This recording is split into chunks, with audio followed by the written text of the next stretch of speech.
जब महाराज सुखदेव बाल्यकाल की अवस्था से वैराग्य की ओर चल दिए कि ये संसार में अगर फंस जाऊंगा तो माया मुझे डस लेगी, पिताजी अब मैं गृहस्थ आश्रम में प्रवेश नहीं करूंगा, मैं घर में नहीं रहूंगा, मैं तो चला।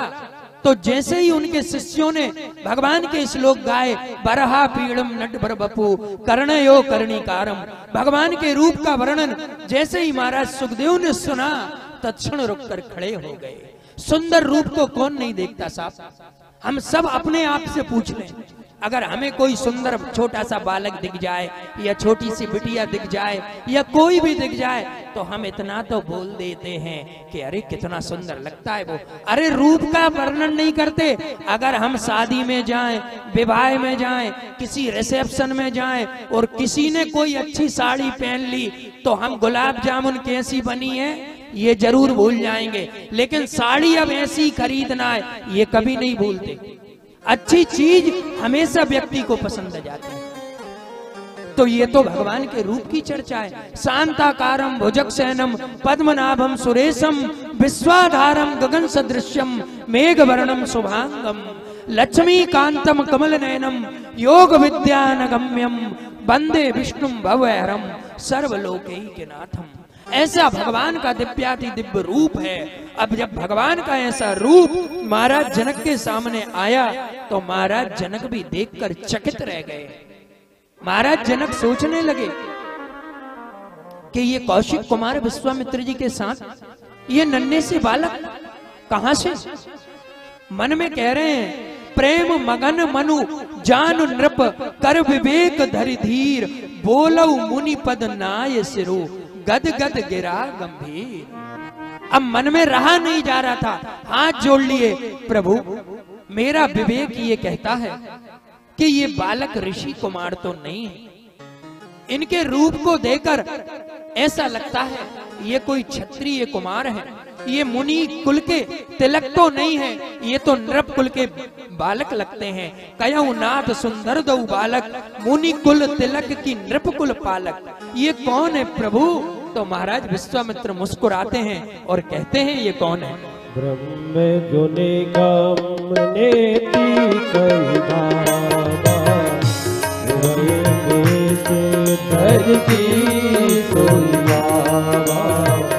सहज विराग रूपे मनोरा थकिते होते जिम चंद चकोरा रघुकुल मणि दशरथ के जाए रघुकुल मणि दशरथ के जाए महित लागी नरेश पठाए महित लागी नरेश पठाए राम लखन दो बंधु भरे रूप शील बदला मखरा कहु सब साथी जगो जिते असुर संग्राम रघुकुल मणि दशरथ के जाए मम हित लागी नरेश पठाए मम हित लागी नरेश पठाए। जैसे ही महाराज जनक ने ये पूछा तो विश्वामित्र जी कहते हैं ये दोनों बालक चक्रवर्ती सम्राट रघुकुल भूषण महाराज दशरथ के दो कुमार हैं, जिनको मैं अपने यज्ञ की रक्षा के लिए, यज्ञ के संरक्षण के लिए लेकर आया हूं। ये अयोध्या के कुमार हैं। जैसे ही महाराज जनक ने ये सुना तो हृदय से गदगद हो गए। श्याम सुंदर श्याम गौर दऊ भ्राता आनंद दहु के आनंद दाता, उनको देखकर ही मन में आनंद की अनुभूति होने लगती है। ऐसा ये भाव बाबा गोस्वामी जी रामचरितमानस में प्रस्तुत करते हैं। इस प्रकार नाना प्रकार से उनकी पूजा की गई। करी पूजा सब विधि सेवकाई गयऊ राव ग्रह विदा कराई। जब उनकी पूजन वंदना करके उनको अमराई में ठहरा करके और महाराज उनको वहां स्थान देते हैं और अपने महल की ओर जाते हैं। अब ये वहां रुक गए, गुरुजी वहां रुके। अब गुरुजी रात्रि में विश्राम कर रहे हैं। मेरे प्रभु श्री राम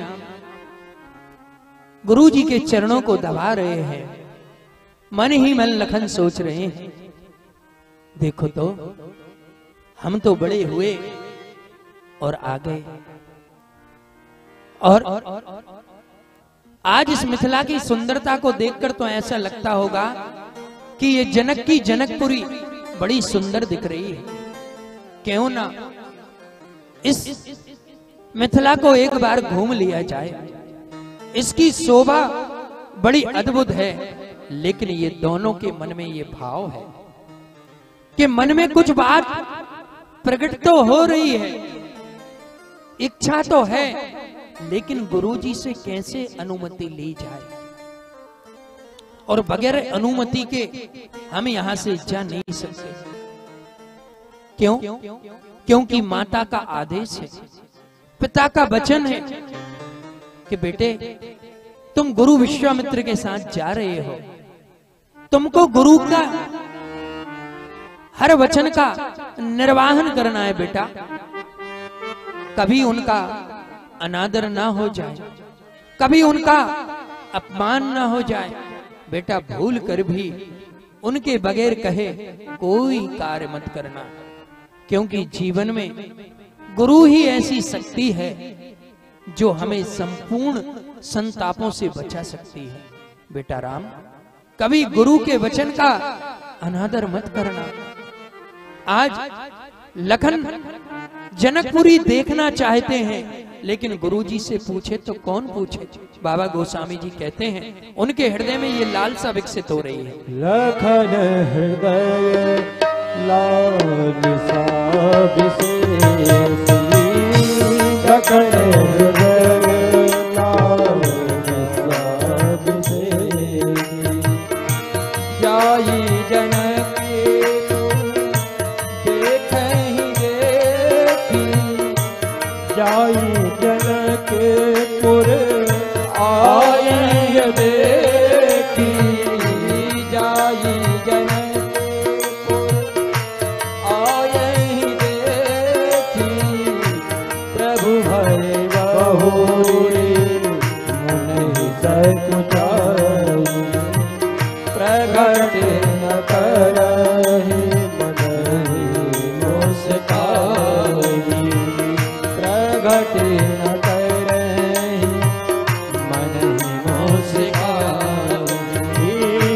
राम अनुज मन की गति जानी, राम अनुज मन की गति जानी, भगत बचनता ये होल सानी, भगत बचनता ये होल सानी, परम विनीत सकुच से पाई, बोले गुरु आयो शासन पाई, नाथ लखन पुर देखन चलई, प्रभु सकोचे डर प्रकट न करई, प्रभु सकोचे बल प्रकट न करई। जैसे ही प्रभु ने मन में सोचा कि मेरा भाई मिथिला में घूमना चाहता है, मैं भी तो मन ही मन प्रभु लखन के अंतःकरण की उत्सुकता को समझ रहे हैं और वो नगर को देखना चाहते हैं। राम अनुज मन की गति जाने। और जानते हो, जो अपना होता है ना, जहां सच्चा प्रेम होता है तो वो बोल भी नहीं पाएगा और उसका मित्र ये समझ जाएगा कि मैं क्या सोच रहा हूं, मेरे मन में क्या चल रहा है, क्योंकि जिस प्रकार राम और लखन में जो प्रेम है, तो लक्ष्मण के मन की बात राम जी बगैर बोले समझ जाते हैं।